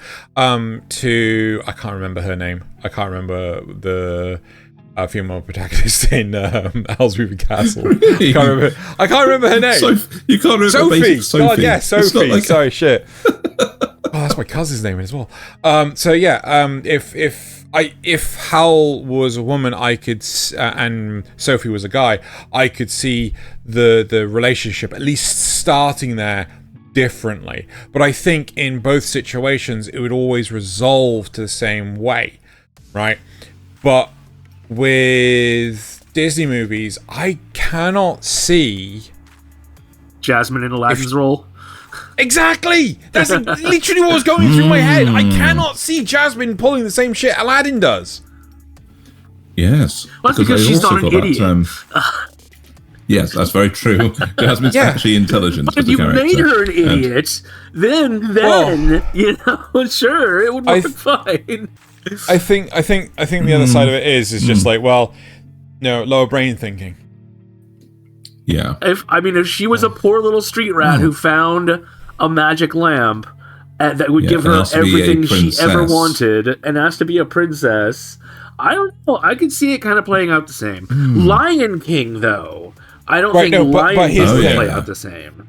But here's the thing, though, right? So if Jasmine did that, I think she'd become the princess of her own country, and she would literally have the country too. And she's just like, right, I'm just the princess of this country now. I'm gonna live my life, right? I've got everything I fucking want. You're right? assuming she's smart, though. You need to stop assuming she's smart. You need to make her a stupid street rat like Aladdin. Well, actually, like you say, stupid street rat, but no, he's not stupid. He's clever, but he's not. He does suffer from little brain thinking. But that's the problem, though. She wouldn't suffer from little brain thinking. Are you sure? Right? Are you saying women can't suffer from little brain thinking? No, I'm saying they can, 100%. I just don't think Jasmine would. Yeah. Okay. Right? Just like how Mulan didn't, I don't think Jasmine would. I don't know. I think it could play out the same, but I don't know. Definitely not as easily as a Ghibli movie. Not as easily. Yeah. So a lot of Ghibli movies that would... Heck, you could swap Totoro around, and still, because it's childlike wonder and innocence in that one. Yep. You know? Strange. Heck, even... the romance ones, like Whisper of the Heart, you could swap the characters around, that's fine. Okay, but if you changed the mom for a dad in Ponyo, they would have never been able to make that drive in that car. Right. I'm just kidding. True. I'm just For anyone that's not watched Ponyo by the Cliffside, please don't watch it. It is awful. Ham! It is absolutely diabolical for a movie. Ham! The end of the movie just ruins it. Anyway, right. To be honest, I enjoy this. I think, conclusion-wise, I feel that narratives from the East lend better to... Actually, no, I'm going to change this. I think narratives that Ghibli have chosen lend a lot better to a good moral story, right? Rather than the moral being crammed in at the end. And I feel that Disney have made a lot of faux pas in their... They've made a lot of coding of their protagonists and antagonists, their supporting cast. I think the big problem is that they have pumped out the same movie so many fucking... You know, a lot of people just tend to switch off from it. I'm not the biggest fan of Ghibli movies, but at the same time, I respect for what they have achieved, and I still really want to watch The Boy and the Heron because it's won awards. Yes, we should set up a time to watch that with Laws. Yeah. I've got it. Yeah. Yes. So but if there's another conclusion, it's the off-mainstream Disney ones often lend themselves to much better morals and stories as well. Yeah, and Xeno does need to go watch a Goofy movie. Yeah. Yeah. And Disney... because it's a real nostalgia time capsule. Sorry, Nasuth, go ahead. And Disney needs to be brave enough to make a movie like Grave of the Fireflies. Almost certainly. I'll agree with you on that one. I think one thing I'd like to do in the future is this again, but I'd like to sort of like compare male role model characters between American animation and Japanese animation, like specifically those. Just series in general. version or something. Sorry, say that again. Series version. Just in general, rather than focused in on Disney and Ghibli. I think so, yeah. Because specifically like the role model characters. Because one thing that's really come out on the internet is the stark difference between the two, and I think it's a really good talking point for a comment. We kind of touched on that a little bit in this one, but yeah, a more in-depth one for sure. Sure. Right, so moving on to the supporter unless either of you two have anything you want to add. No, I think that's a good spot to wrap up on. This is good. Right, so as Rugal asks, before we start the supporter questions, I want to say thank you everyone for listening to our podcast so far. We really appreciate all the likes and comments everyone leaves on these episodes, and Nasuth just eats them all up. And if you literally are listening to the podcast via the RSS feed in your favorite podcast app, a video and leave a like and leave a comment and watch the memes. Lol, memes are really If funny. you are listening to this, I will cut out my microphone for half that comment. I mean, he would have recorded it his side, it's fine. I know. It's just so funny. It's just not coming through to me at all. If you are listening. Drudel also asks, what is the best Wi-Fi network name you've seen or heard of? Hide your Wi-Fi, hide your kids. Yeah, that's a good one. What's yours, Zena? So, there was a joke one on Game Grumps, but I'll tell you my one first. So I used to name my Wi-Fi All Your Base Belong to Us. But the one pretty good. The one that I will always remember whenever someone talks about Wi-Fi names is from the Game Grumps, Scrawny Clown Snatch. Oh my god. Yeah, I know. Okay. It's from Legend of Zelda Skyward Sword, because it is a literal line in the what's called dialogue early on in the game where it's like, you know, I won't let a scrawny clown snatch, and then it kind of breaks to the next page, like Princess Zelda or whatever. It's just like scrawny clown snatch. Nice. Oh my god. My one is back when I used to live in another town from here, there was the neighbour's Wi-Fi was called "It's on the back of the router." Ha! Literally, so people would say, "So what's the Wi-Fi? It's on the back of the router." Oh, could you just tell me? It's on the back of the router. An old friend of mine from Cardiff, at one point in time, she was they were having issues where their neighbors were like getting funky, and it was so goddamn loud, and they tried to like get them to stop, and they just couldn't get through to them whatsoever. So she changed her Wi-Fi to "We can hear you having sex." And suddenly it stopped. It wasn't sudden, but they did eventually stop. Anyway, right, moving on. Mine actually is FBI surveillance fan, just in case anyone looks for it, and then they're like, "Oh, what is?" Hilarious. Anyway. Apothecary Nasuth asks, which button will you press? The red button that gives you $1 billion, or the blue button that will make you waste a waste management employee, but in a Federation-style utopia? Wait, what would waste management in that situation? So basically, you're just getting... what would it look like? You press a button that dematerializes stuff into transporter, or what do you call it? Incinerator type kind of thing. No, the thing they use to make food. The replicator. The replicator. It's a replicator matter.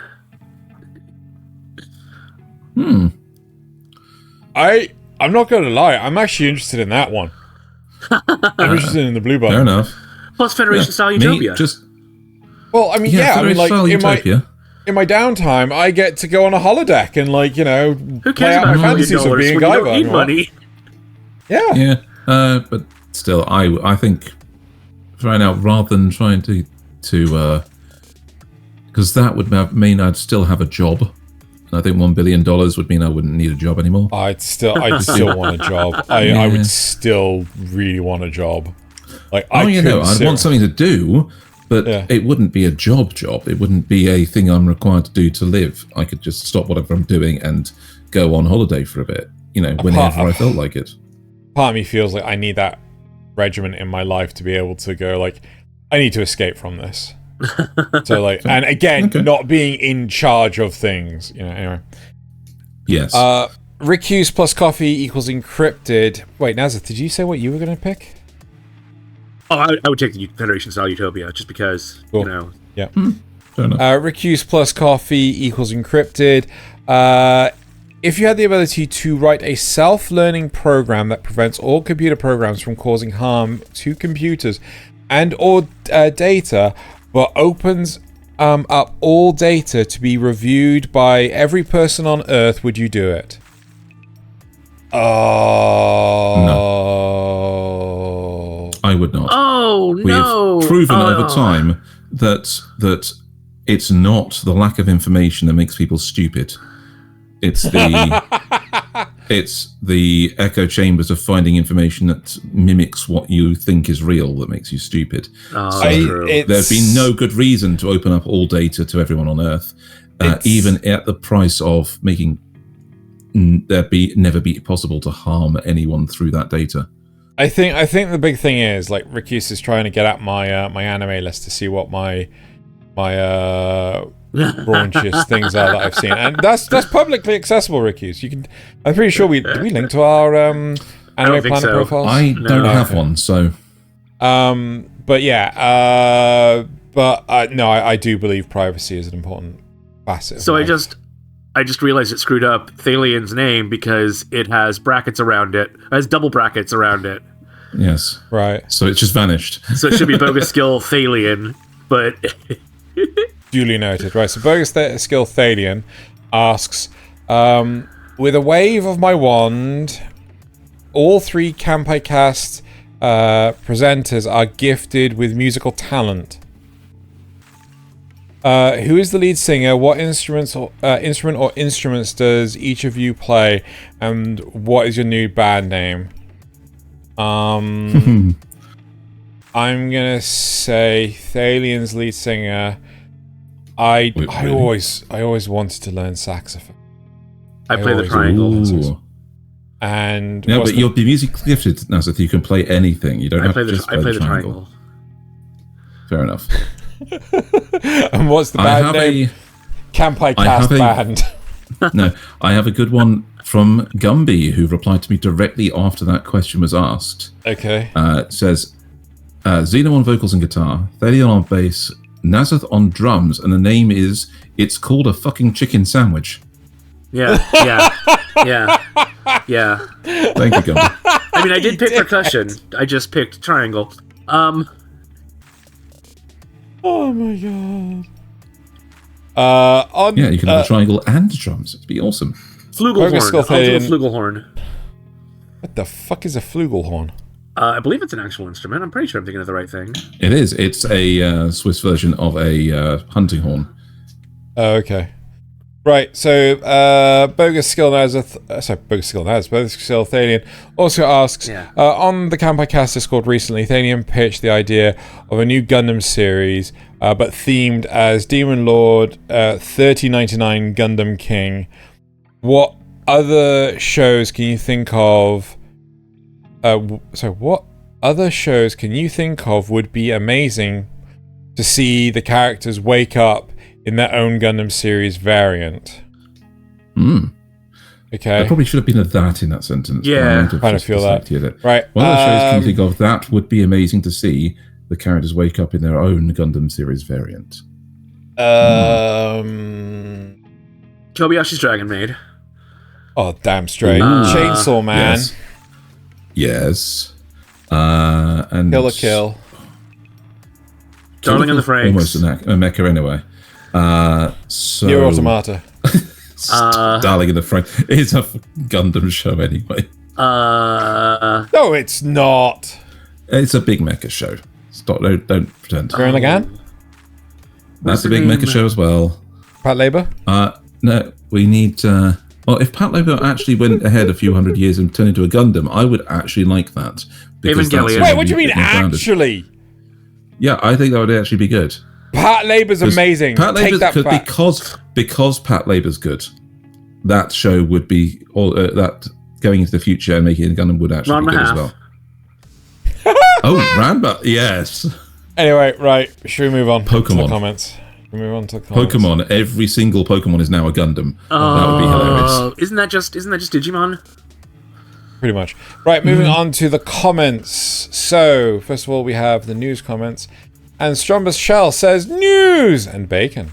I like both of these things, except there wasn't any actual bacon. Oh. Yeah. Shame. The bacon is in your heart. Yep. Yes, and in the rest of your arteries. Yes. You might need to see somebody about that. Zrugal says, graphs, woo! They only started tracking anime sales in 2002? No. Or is it... So Zrugal, I believe that was just... So this was the 2003 numbers. So I'm pretty sure it was just the change since 2002. You mean 2023? Oh shit! Yeah, oh my god, you're right. Oh yeah. They might have. They might have only started tracking. Maybe this is digital sales. Yes. Good question. Good question. I don't know. I actually don't know. I take it all back. To be fair, on Crunchyroll, manga reading apps are pretty popular, but it makes good business sense to try and get in on that. But they were in on that, and then they stopped being on that like a couple years ago, and now they're back to being in on that. I think the thing is, when you're in Japan and stuff, and you're reading manga on your phone and things, like it was crazy how many people were reading manga on a mobile device while on the train and things like that. So I think they think that mentality would carry forward to other parts of the world, and I personally tend to read stuff on the train when I've got long journeys and things. So it's like one of the only times that I'm able to. I've literally got a tab open to a manga app there on my phone, so you know. Any information suggesting that any anime will have 5 seasons and a movie should be considered speculative until confirmed by official sources. Fix that for you. So that's about Solo Leveling, isn't it? Yes. Yeah. Also, the opposite's not true, though. So any information suggesting that a franchise will have 5 movies and an anime should be considered speculative unless it's Avatar, which they've actually tried to confirm 5 movies and an anime. Well, all right, moving on to the cast. And obviously this was the Golden Tankards Awards. So, as Rule says, I knew someone would pick Dan to Dan for Best Anime. I picked Delicious in Dungeon. Fair enough. Fair one. I definitely agree with Zeno's take on Unreliable Narrator. I think it's like a DM, D&D DM. If you can't trust your DM, you're gonna have a bad time. Yep. That was also about solo leveling. Yep. I think Thaylien is spot on with his underdog pick. An Archdemon's Dilemma. How to Love Your Elf Bride was a great story that I enjoyed a lot. Yep. Oh man, I have Train to the End of the World on my watch list, though I haven't started it yet. Sorry, Nasuth. You should be. I recently watched I Parry Everything, and nor is Heavy Sigh a good pick for dumbest protagonist. Correct. I want to nominate Felm. The Dark Knight from The Wrong Way to Use Healing Magic for Best Girl. The give head pats description really fits how I feel about her. Who the fuck is Felm? If she was in He's more at the very end. She's at the very end. They defeat her, she becomes one of the good guys. I never got that far. The one he punched out of the armor. I have no idea. I haven't got that far. For Best Waifu, I pick Neffy from Archdemon's Dilemma. Yeah, that's fair enough. And it's fairly good. Oh, Thaylien, I also binge-watched Lone Life in Another World. It was better than I thought it would be, and I enjoyed it. Thank you for the recommendation. Yeah. It's surprising that it actually was better than I thought it would be. It now grew on me. Any recommendations that you guys take are good. For the memes. Memes! The best part of the show. The reason why everyone's here. Yep, most of our memes come from, I'll say this every week, I don't know why. Most of our memes come from Reddit. We archive them on our own website, so when Reddit inevitably takes them down, you can still come and see them, assuming that they've actually archived properly and I haven't messed up the links. And we take up to 6 viewer memes a week. We've got 5 this week, which is nice. And as I think we said at the beginning of the show, we don't see them ahead of time. We only see them as they're showing up on the show. So let's go ahead and start with those. Kind of makes me look smart, doesn't it? Just the idea that glasses equal intelligence makes you pretty stupid. Speed 100, destruction 100. Nice.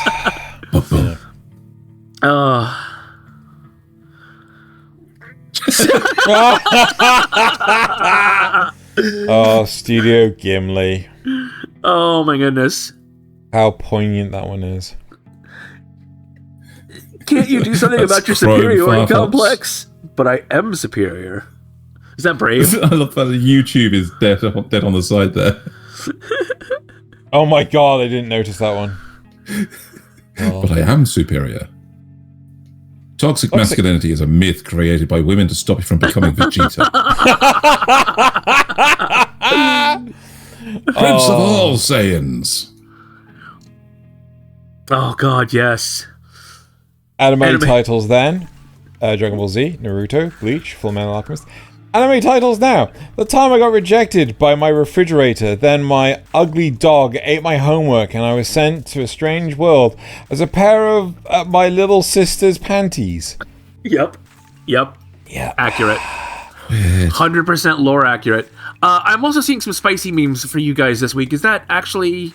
Did we just forget to turn those off? I don't think I've got any. My number 2 is slightly spicy. Okay, all right. If you know the reference. Spicy adjacent. Right, so I'll remember that when we get to it. But first, my memes. Manga, anime, Netflix adaptation. Oh no, so some... Oh my god. Yes, that's a good reference. That's amazing. Anya Forger, Operation Strength. Oh my god. Next one is a video meme. But you never miss lunch period, remember? Every day you'd show up, make me challenge you to a duel, then end up with my lunch.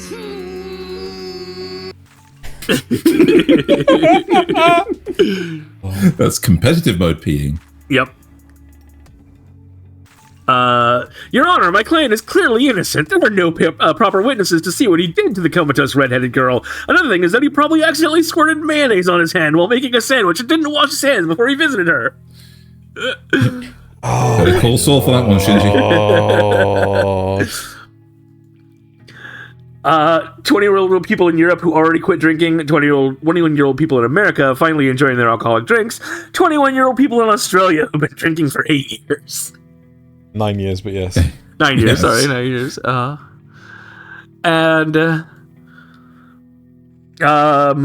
I'm Cock Robin, the secretary for the general, the Central Country.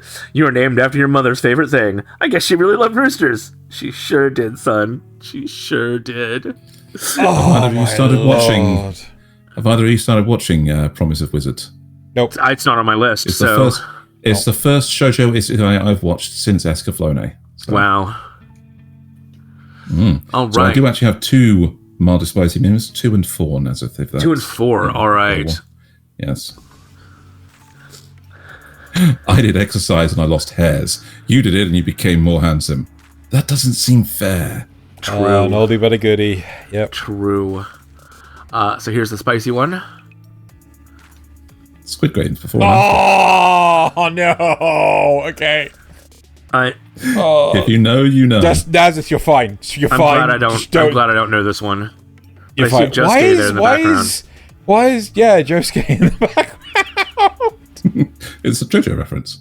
Oh, I do get that as well. Hey, you look like a nice starter anime. Akamega, kill, stab. Son of a bitch! Why is this world so fucking cruel? Oh my god. Also, Akamega kill is awful. This is the other spicy one? Yeah? Yeah? Mm-hmm. Yeah? Go ahead, but I'm warning you. I'm a woman who plays online computer games every night, and I spend my entire free time building plastic models or drawing doujins. I'm definitely not wife material. Me. Marry me. Oh my god. Okay. Sesame Street, 4,561 episodes. One Piece, 1,085. Oh, awesome. And your last one is a video meme. Я думал, намного лучше будет это все. И очень плохая музыка, просто очень плохая музыка. А? Направление? Какое направление? Просто направление музыки играет.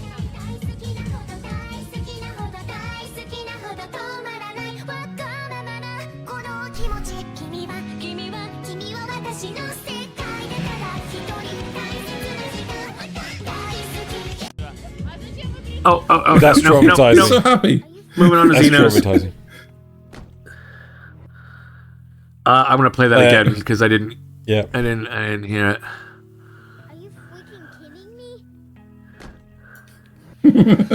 Red So, Girlfriend yeah, season this 4. is- Oh my god. Yep. 4 seasons. Reddit went absolutely fucking nuts over this, and there were so many goddamn memes about Rent a Girlfriend season 4. So, yeah, there you go. Yes. Remember this girl? This is her now. Feel old yet? I think I have this queued up to go No. out today on Kanpai Cast. The Kanpai Cast account. I don't fine. feel old. I certainly feel a lot of little brain thinking, but I don't feel old. Little brain thinking. Oh, God. Gil giving me very obvious hints. Me. Yeah. Next 2 are video memes.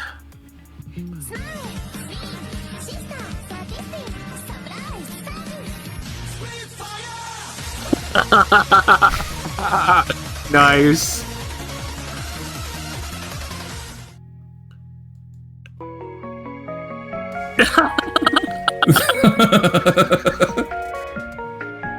What is she holding there? Is that a book?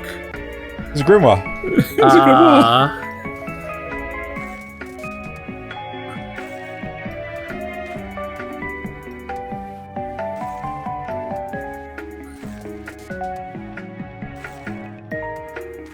so goofy. I love it. Yep. Whoever made that VR chat avatar, congratulations. Well done. Very well deserved. And then my last round of applause.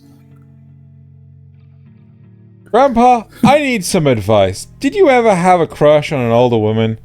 I had a crush on the oldest woman.